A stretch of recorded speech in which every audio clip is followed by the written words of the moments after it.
Good morning.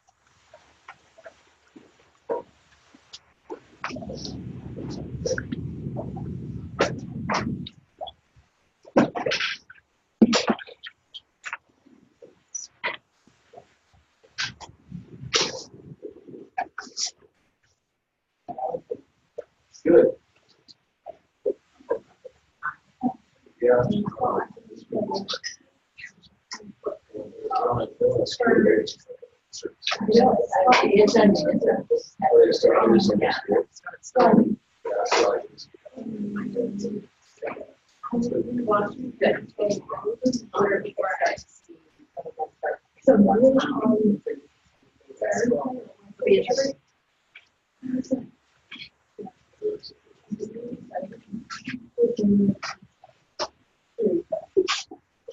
Bless you.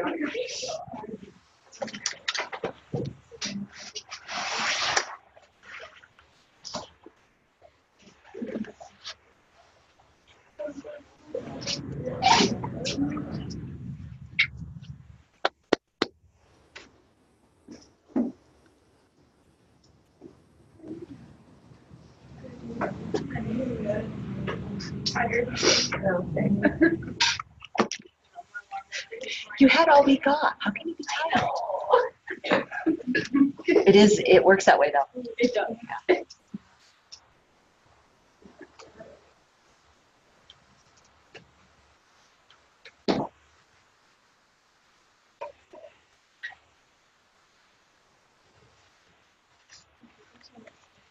Yes.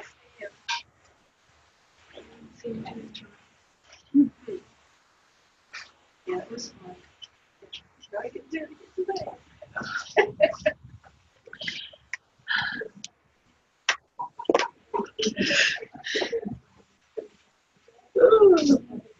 Did you go to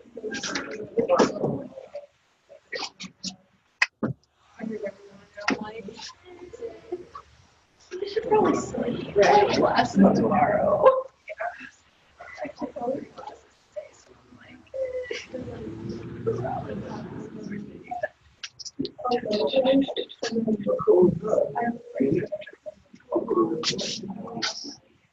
I know one of my classes got I usually have lab right after this. I'll go back to my dorm and take it out. I'm like,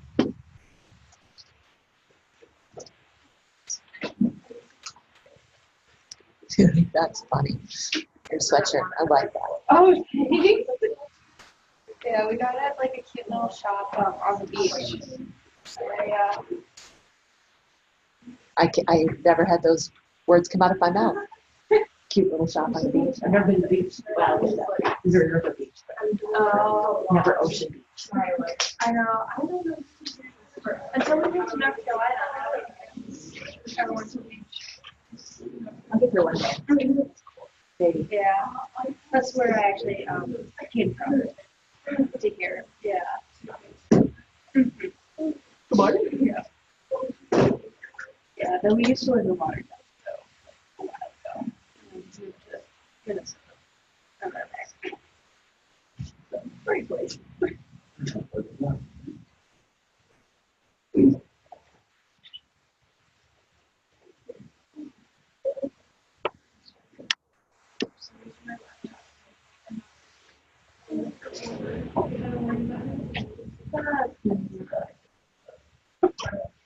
morning.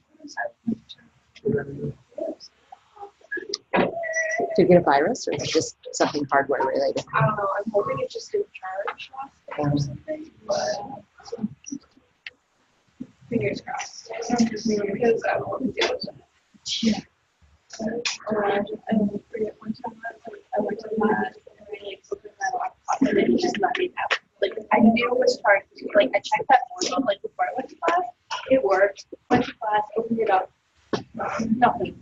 I was like hungry because we need to get to that class too. So there's intro to informatics. So like computer programming. I know, right? I was thinking, and then another time, like, so I have the Apple computer with the touch. So I've been like, I was using that when I first got it because I set it up or whatever. One time I opened it, but the password required that's my password. I'm like, I don't remember my password. It's the same class, informatics. I couldn't get on my computer because I did not remember my password. Yeah, of course, right after that class, I remembered it. That's how that works. Oh, wow.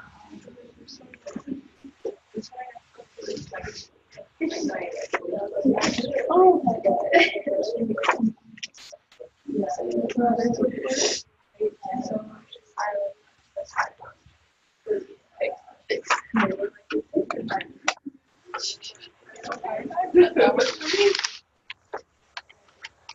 Wow. I'm kind of lost talking about that.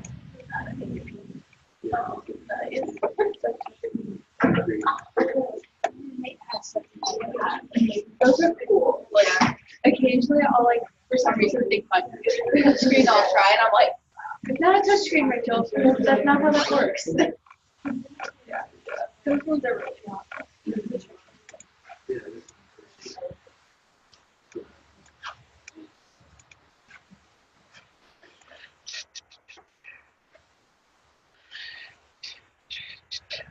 Good morning. Everybody survived their week off? Maybe? Yeah. You're here? Yeah, I think it's almost harder to be off, to be honest with you. All right, couple housekeeping things. There is on February 4th, so that's Monday night at 6:30 to 8:15 at Brookings High School. It's in Bell Auditorium. It's their big stage area at the high school. They are showing a movie. It's called Normal Isn't Real, Succeeding with Learning Disabilities and ADHD. And then they're going to have a panel talk about that afterwards. If you are interested in that particular angle, especially dealing with your future students, this is a really exceptional thing to go watch. I'm certain it'll be full, you know. Just make sure that you're there. If you want to go there, don't show up really late.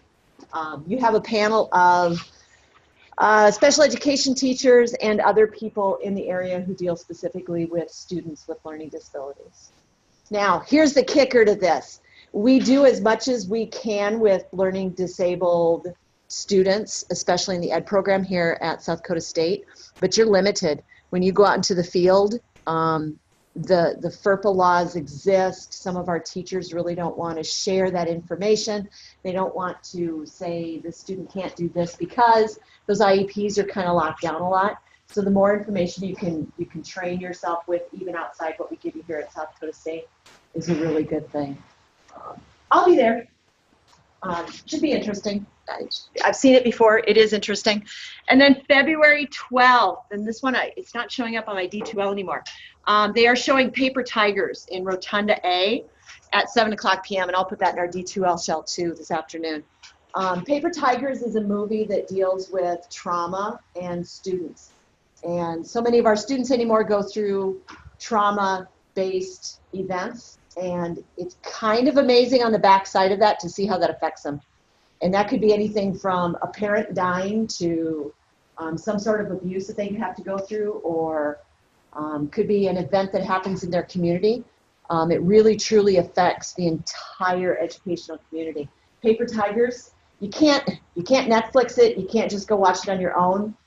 They've kind of got the lockdown on that too, so we have somebody come in and show that. But that's February 12th at 7 in Rotunda A. And I'll put that up in our D2L shell, so if you want to go see that one too. That's an SDEA. It's a South Dakota State, the NEA event, which is also a good thing. If you're going to be involved in something, that's a good thing to do because you can get some liability insurance through them. Those of you who are out in the field, especially next semester, going into your student teaching, you're going to need some liability insurance. So it's a good thing to get hooked up with them right away. Pay $30 rather than $100 for liability insurance. Ah, all right, life is good. How'd the flipped classroom go? Good? Yeah? I haven't looked at everybody's lesson plans. We're going to deal with those today in class. We got to talk about a few things first here. We're also going to have our first check-ins, and I'm going to do those the week of February 21st. The Doodle is up there. If you've never used Doodle, literally you click on this. It's going to bring up a poll that's going to look a little different than this. And if you want to go this time, you just click on it. If you want to go at this time, you click on it. And you won't be able to see any times that aren't available to you. Now, that's the kicker to this. So I'm combining check-ins from a couple of different classes that week. If something doesn't work, just let me know, right? We'll figure something out. These can be face-to-face. They can be virtual. Either way is fine with me. And 10 minutes, maybe 15 minutes this first check-in. We'll talk about your competencies, questions you have. Are you going along the right track? Are you doing the right things? All of those things, okay? Not a big deal. I think you're getting those check-in meetings in a lot of different classes now, so it shouldn't be a big shocker to anybody, all right? Any questions on any of those things? Pretty simple?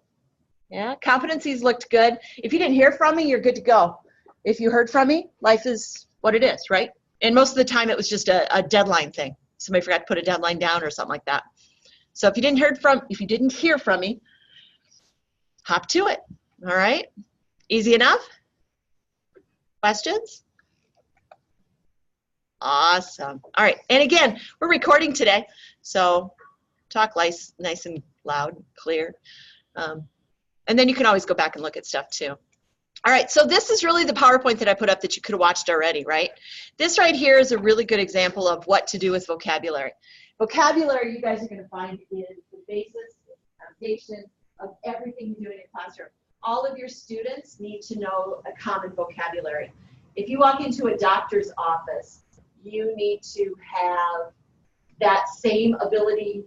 Every doctor talks the same language. Every agronomist talks the same language. Every nurse talks the same language. Every teacher talks the same language. This right here is just, and this is actually a series of books.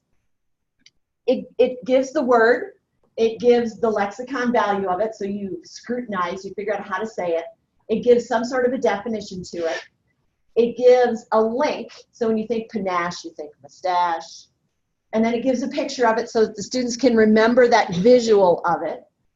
And then it gives it in context to some degree, right? But again, this context in this particular series of vocab books is all about making it something kitschy for them to remember, okay? Now, this is one way that students do the best in learning vocab, is tying it to something visual, tying it to something that they've heard before. And I'm going to give you a list of words here in just a little bit that'll blow your mind at the number of definitions for any particular word. Because when we think about words, how many of you, we'll just go right to the example here.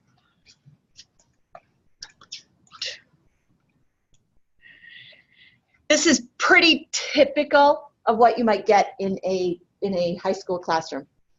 You have a teacher, they're going to start a new unit. You're going to get a list of vocabulary words. They're going to give you that list. You're going to go to your dictionary, you're going to go to your computer, you're going to go to the textbook, and you're going to define those words. Everybody seeing something similar to this in your classrooms? Yeah? Okay, so I want you to look at this list of words up there, and I want you to see if there are any words up there you don't know the meaning of.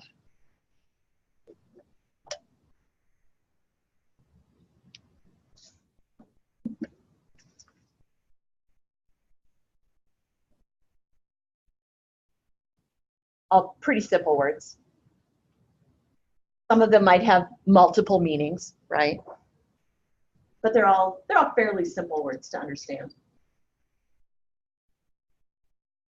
And that's what we as educators often do. Great, they know what the definition is, they know what the word is, and then we will send them home that night and we will tell them to read the textbook.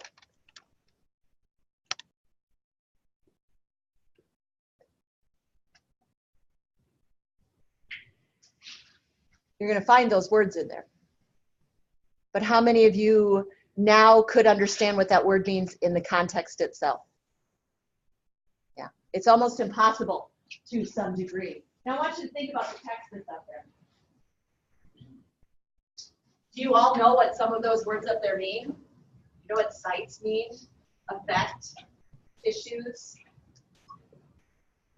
But what we don't understand is what the word is in context to what's being said.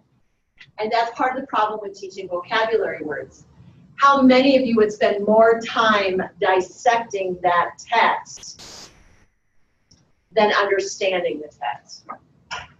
Looking up those words, trying to figure out what they mean. And then you're actually trying to figure out what it means in the context itself. So now we have taken a very simple vocab assignment and we've turned it into something that the student can't process.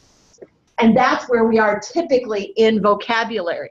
And that's not what we want them to be doing. We want them to be understanding what those words are. These are the 10 most common words. Those are the number of definitions for each of those words. There are 430 defined uses of the word set. 396 for run.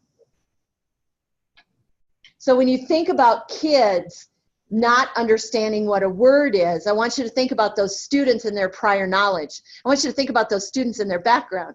So let's say you have an ELL student in your classroom, and you come in, and it's a Phi Ed classroom, and you tell them to set the ball. And then that same student figures out what set means in relationship to volleyball, and then they go into the FACS classroom, and that teacher tells them to set the dish on top of the hot pad holder. And now all of a sudden that student's trying to figure out what they're supposed to do with that dish because they just learned what that word means. And now it doesn't make any sense. Turn. Turn the page. Did I think of anything else? Think. Turn on the light. Turn off the light. Turn over, turn down, turn up. And now we have a word that means multiple things for any particular student. And all of it depends upon what that student brings to the party with that term, with that definition. Where do they have that knowledge for with that definition? Now, how many of you have thought about doing vocabulary in your context, in any particular lesson? Most of you, right? How many words do you think a student should learn at any given time?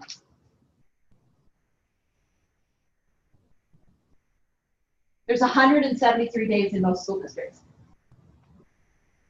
How many words should that student learn throughout the year?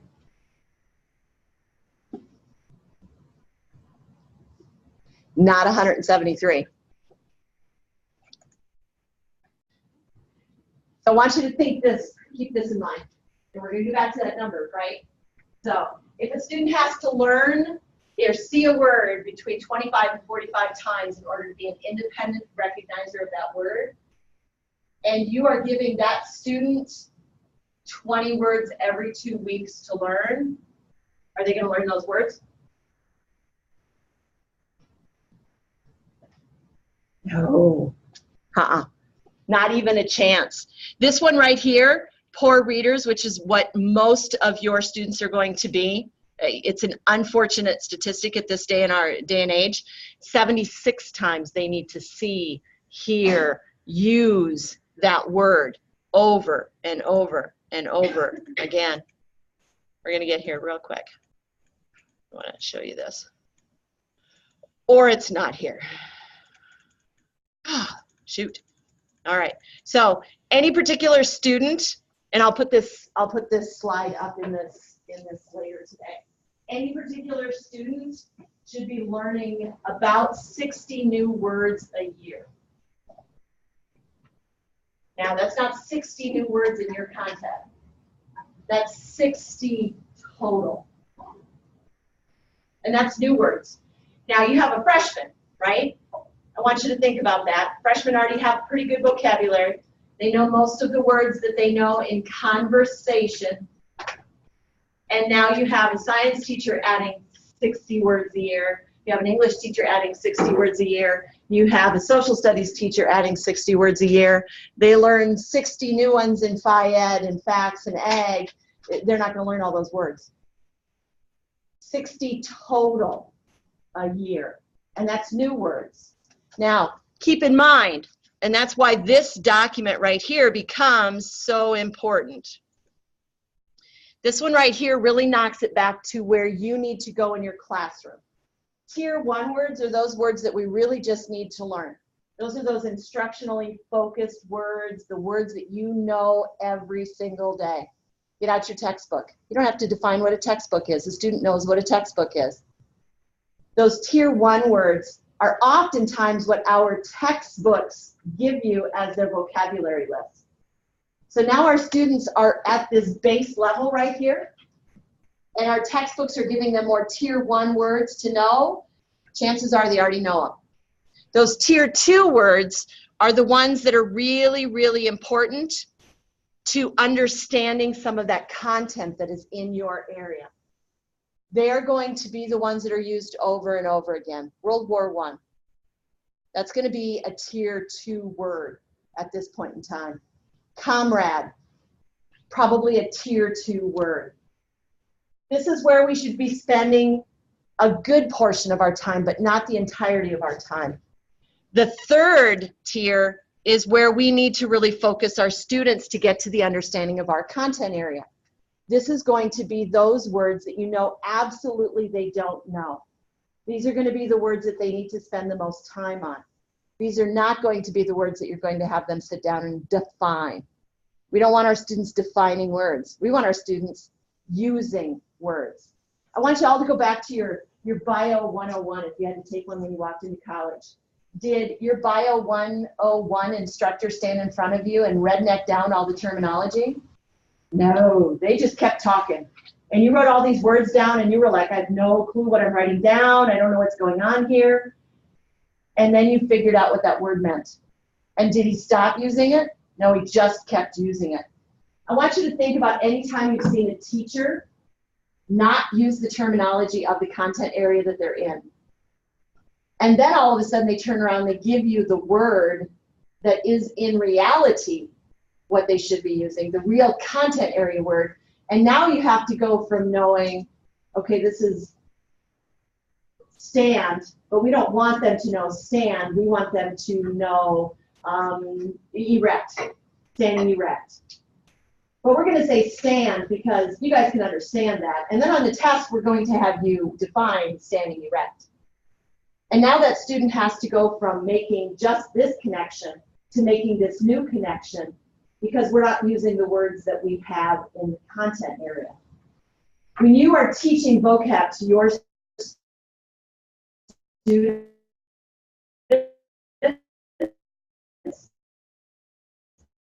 the one thing that you can do that don't down for this. You use those words that they are. Your student will look at you much like you felt in that Bio 101 classroom. You're going to be like, don't have a clue. But now no longer are they going to have to process two different things. They're just going to have to process the one. And they're going to go straight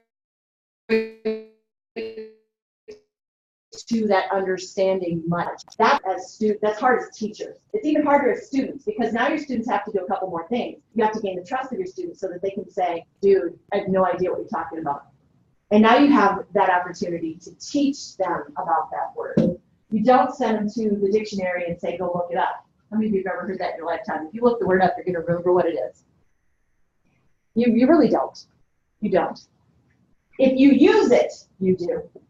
But not if you just look it up. Defining words are not the way to go. All right? So before we get to our activity day, I want to go through this real quick right here.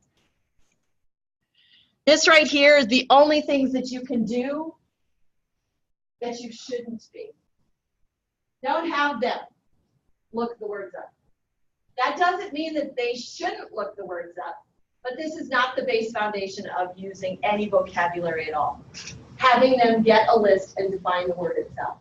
How many of you in your lesson plans, you don't have to raise your hands, how many of you in your lesson plans for this completely fictional word first had them define it?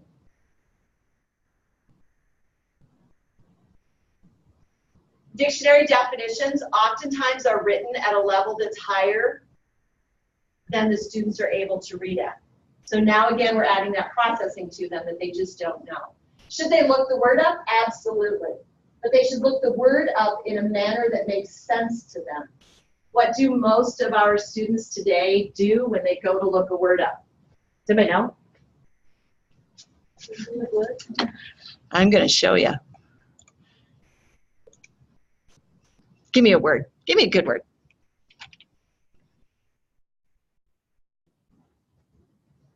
Boat. Let's look up boat.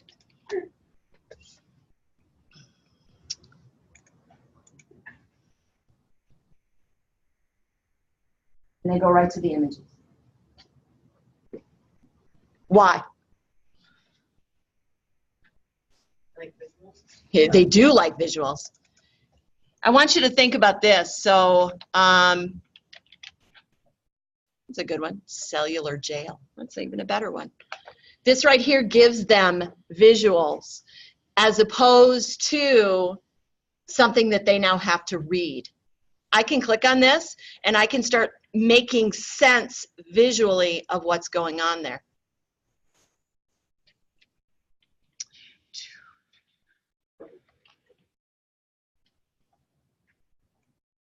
Oh, yeah, I know what kickball is. Yeah, we played that. I get that. That's what it is. Oh, yeah, this is just like baseball. And they can start making those visual connections. When they go to the text, right, and Wikipedia is there, now what do they have to do? Now what do they have to do? They have to read it. And that's another processing skill that they have to go through. Do we get them there? Absolutely. Do not bypass the reading portion of this. But this is where they start to make the connections, because now they're going to take that word that they think they might know and they're going to start putting a visual to it. They're going to start putting those ideas to it. Music. What's the common phrase that you use in music all the time? Soul something. There you go. Spell it for me. F-E-G-E. Okay. E-G-E. That right there? Awesome. Now they can see immediately the visual to this. And I actually had to do this because everybody kept using this terminology with me, and I was like, what the heck does that mean? This made sense to me. Do, re, mi, fa, sol, la, ti, do. This didn't make any sense to me. And this is where I started, because remember, I'm a reader, right? But this is where I started. And now I have to look at the text. And then they don't give it to me here. They give me examples that I'm not really certain of. But if I go straight to the images, now I'm getting those images of things that I recognize. Now I can make those connections. This drove me nuts as a K-12 instructor. When my students would go do an image search as opposed to going to define the word or going to do those things. This makes sense in their world today. Everything they do is visually based. They go to YouTube. They see things. They don't necessarily have textual context to anything that they do. So when you see your students doing this, that's literally what they're doing. They are trying to find a connection to what's actually out there, rather than trying to make sense of things that are going to add more confusion to their world. So when they're starting to learn that vocabulary for your content area, this is harder for them. And it's not necessarily as good for them as them doing an image search. So use them in a sentence. Have your kids use them in a sentence? Sure, it's not a bad thing, but oftentimes those sentences don't have any context with what you're dealing with. So we will use the word sit in a sentence because we know it's right, but it's not contextually right. It's not contextually where it should be used. Using context clues. A student can't use context clues until they understand the word. It just can't happen. Until they have that foundation, they can't use the context clues in order to work that up, in order to get that idea there. So this is what I want you to work on today. I want to put you in pairs, okay? This right here. students need to have these 6 things. Anytime they're looking at vocabulary, anytime vocabulary is being used, there has to be a relevance for it. There has to be a choice for the students to do. They have to have a passion for what they're doing. They have to be motivated to go to that passion. They have to have a time frame in order to get it done. And there has to be some sort of a mandate to get it done. Now, don't take that word mandate the way mandate usually is, right? We are mandated to do certain things in our world, but they have to have a reason that gives them, because we're all dealing in classrooms, so we can't just say, well, you know, let's just do this for fun. There has to be a real mandate for what they're doing, a real purpose behind what they're doing. So what I want you to do is I want you to pair up. Groups 2 or 3, have your lesson plans out. All right, let's get there first. So find yourself some partners, get your lesson plans, and let's have some fun.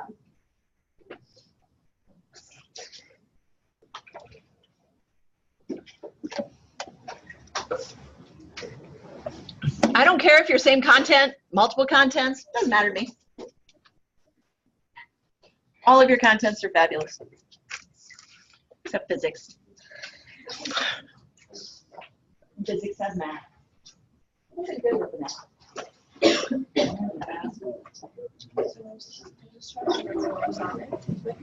Oh, sure. Because your computer isn't working. I hate that. My Mac at home is, I'll hit Word and it rounds and rounds and rounds. I need to just wipe it out and start over. What we had to do before we had the cloud is. All right, are we good? Awesome. All right, so, excuse me. What I really want you to do is I want you to share what these 6 things are in the lesson plan that you created. Now, I'm going to guess that some of you don't have a relevance. Some of you don't have a choice. Some of you don't have a passion. And that's where I want the conversation to go. What could you then do to make this fictional word that you have to do for your students to get them to understand? How can you make that relevant for them? What choice did you give your students in the lesson that you gave them and them learning it? Did they get to tie it to something that they know, or are you forcing them into something that they don't know? This is more about a conversation about the lesson plan that you created in a vocabulary world than anything else. Have that conversation with who you're paired up with, okay? So, have fun.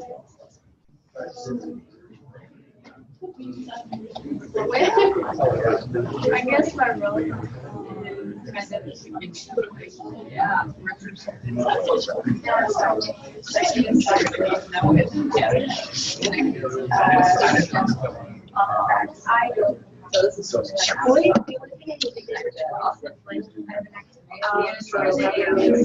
pair up and they get an action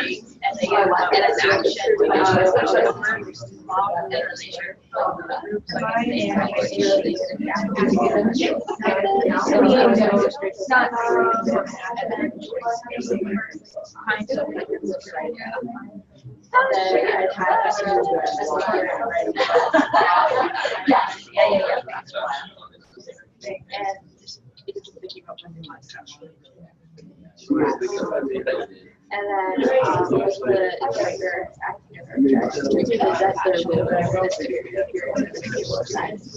yeah, exactly. Because like I like the time frame.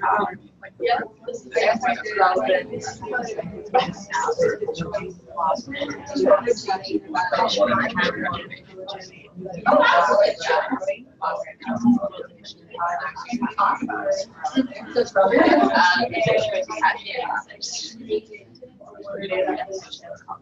Yeah, I think it's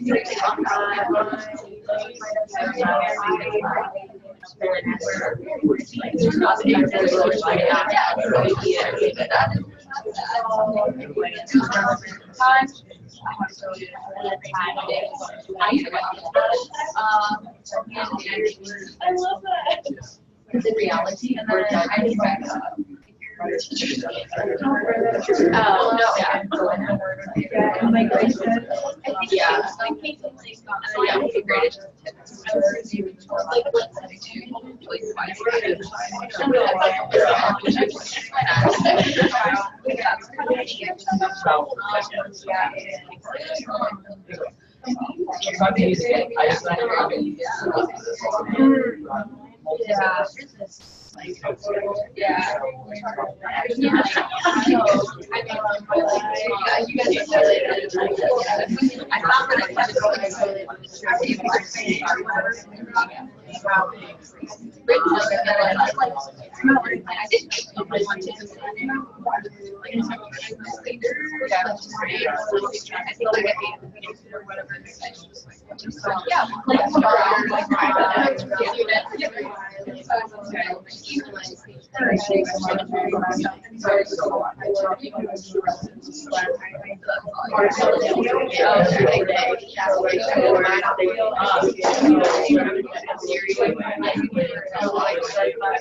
Yeah.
I was just like,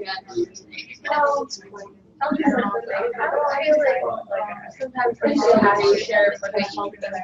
It's a good while, like if you like, hey, this is important to you because, like, oh yeah. I just like that.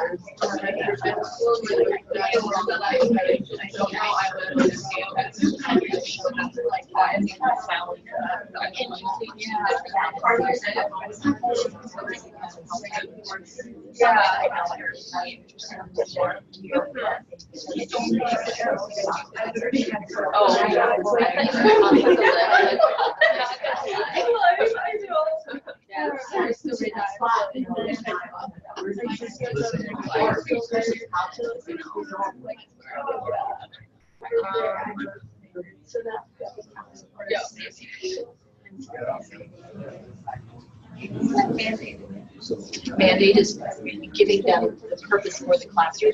So giving them the real it could be a deadline, it could be this is what you're going to use it for. It's like something that is going to make, you know, not just giving them, have you ever been in class where you give them a reason? I mean, it's 5 minutes too long. Because I feel like it's real music. No, I don't know why you go. But again, each day here or there, 5 minutes here or there is. Just gotta be like quickly. Take my time. Bunch of math teachers get that. I know one of those students was like, why not? Why do we need to know these circles? Why? A lot of So it's yeah. Joyce is giving them this option of how they learn it. Doing choice. I slept through the I had to like see my time. Or try to get her again my phone. Did you try to yell at me? I don't know. She knew she yelled at me. She would have got a smart ass for talking. I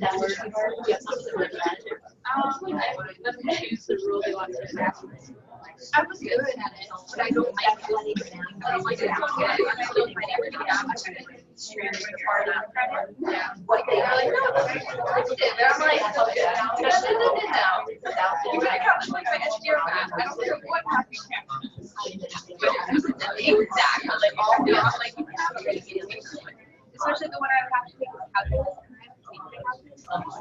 The class I took the best teacher. All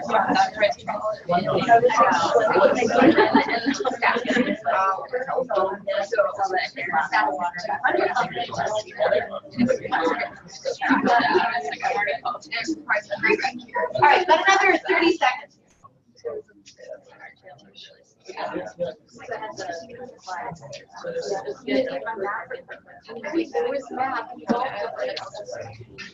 Yeah, I don't care.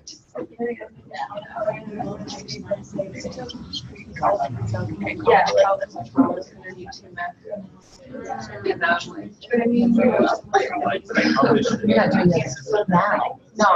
I'm in high school. Well, that's good. Yeah.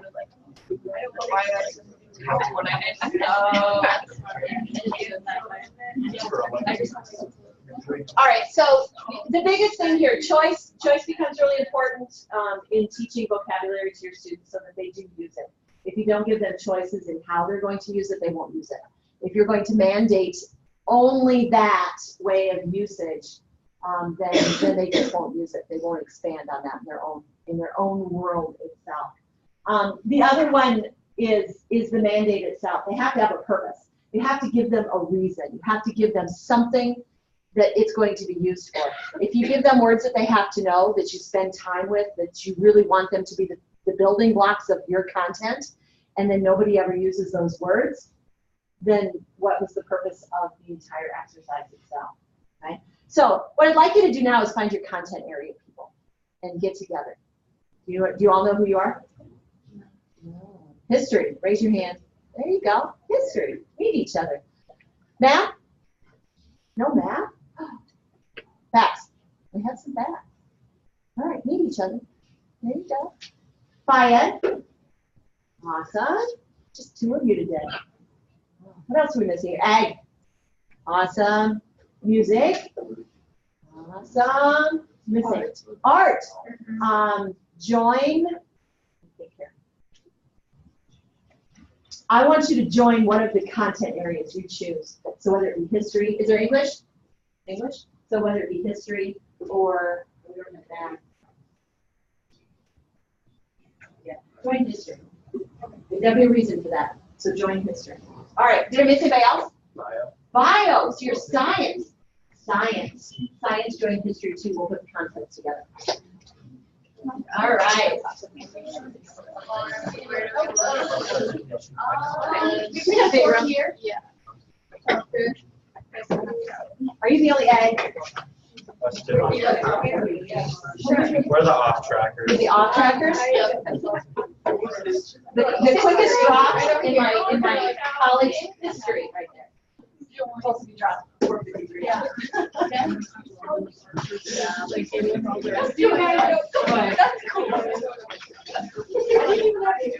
Yeah. Well, see, I couldn't treat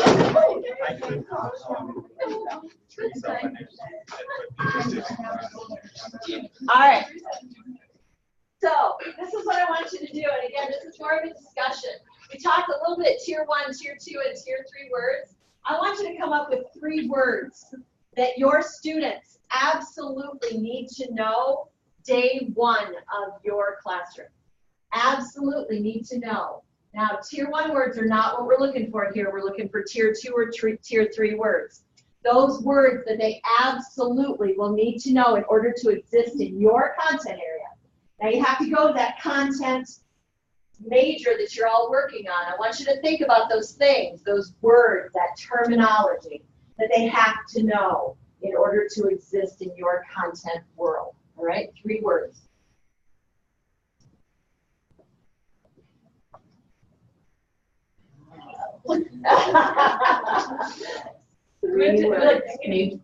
No. It's like day 1. Kindergarten, could be seniors, doesn't matter. And they have to know. Correct, words in your content area. Yeah.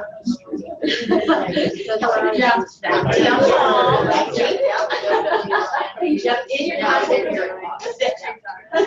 Remember, you're building a house here, right? You're building a house. I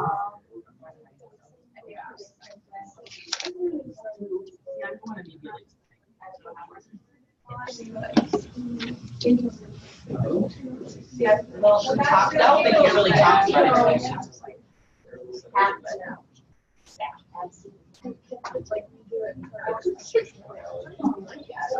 don't know how to use that. I'm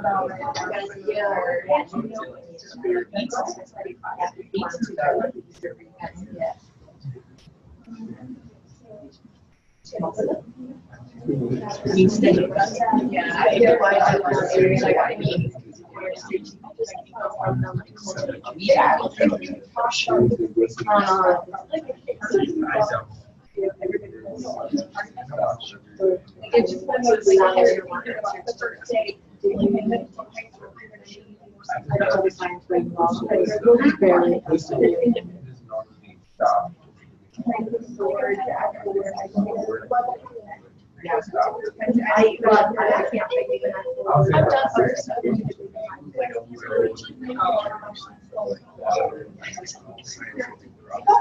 on the right track? Yeah, there you go. Oh, so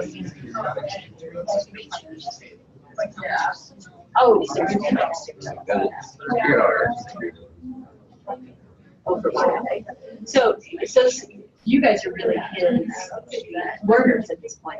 So think about those things that you didn't know in bio, that you thought if you had just known day 1 would have made the rest of bio easy.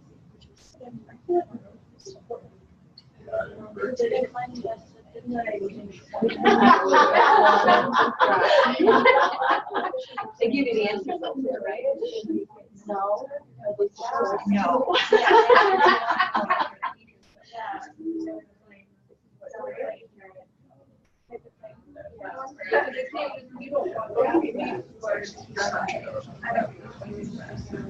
And what's that? It is. It's also said all of the structures, right? You have anatomy of the plant, you have anatomy of the cell, you have anatomy of a lot of different things. It's a pretty good word. Yeah. It's almost like the nervous system.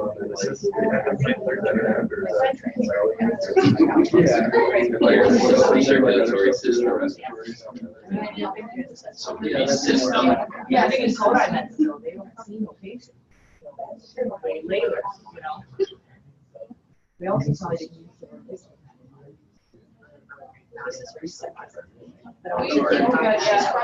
Honestly, I think that they I'll start start learning learning to use that. history and like the history of body.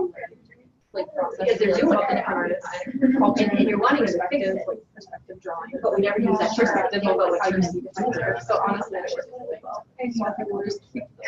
right. So why don't we just use PET? Yeah, exactly. So why not use the terminology right away, kindergarten? Because then they don't have to try to translate what singing voice is to pitch.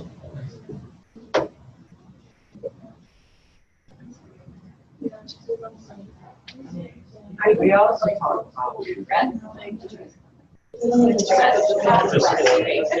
Like, why is my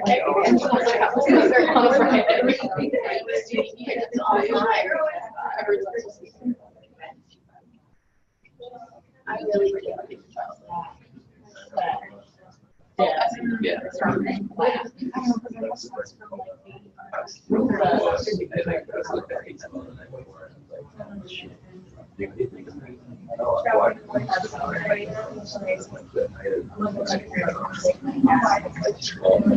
many are finding this isn't as easy as it should be? All right, share your words. We had, if you hear a whistle, you need to stop. Whistle can mean many things. If you hear a whistle, you gotta stop. And then we said movement means active 75% of the time. I mean, active means you're doing something 75% of the time. Isn't active could mean the whole time, active could mean something here and there. 75% of the time.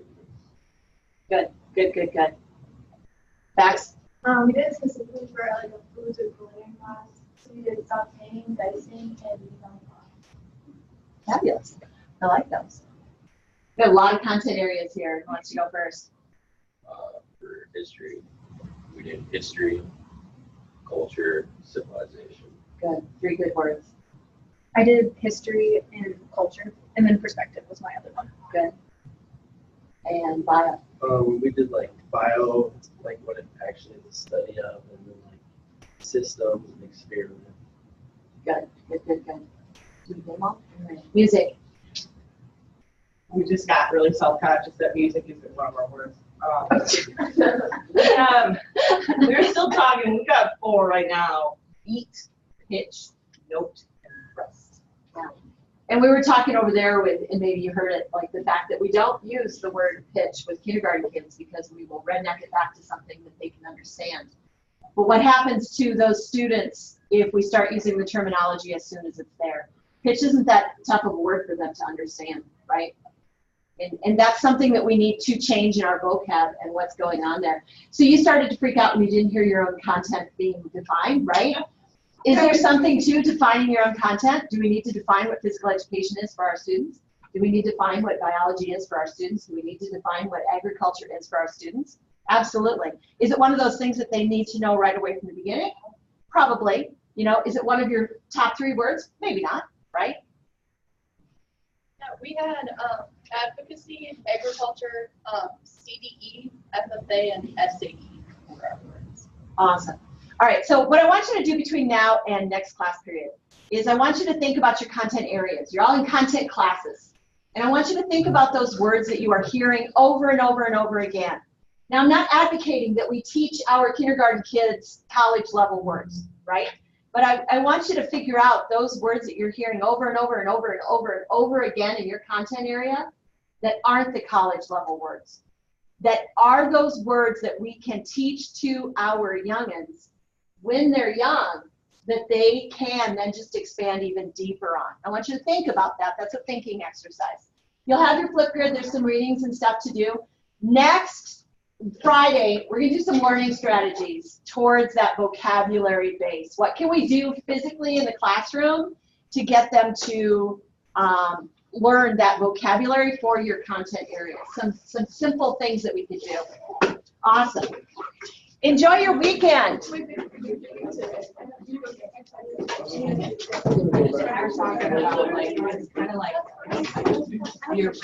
we took down last night after the RTL. Sure. Is that in somewhere, or is it just for like? No, that's just for you. That was just for Okay. your own stuff. You're going to want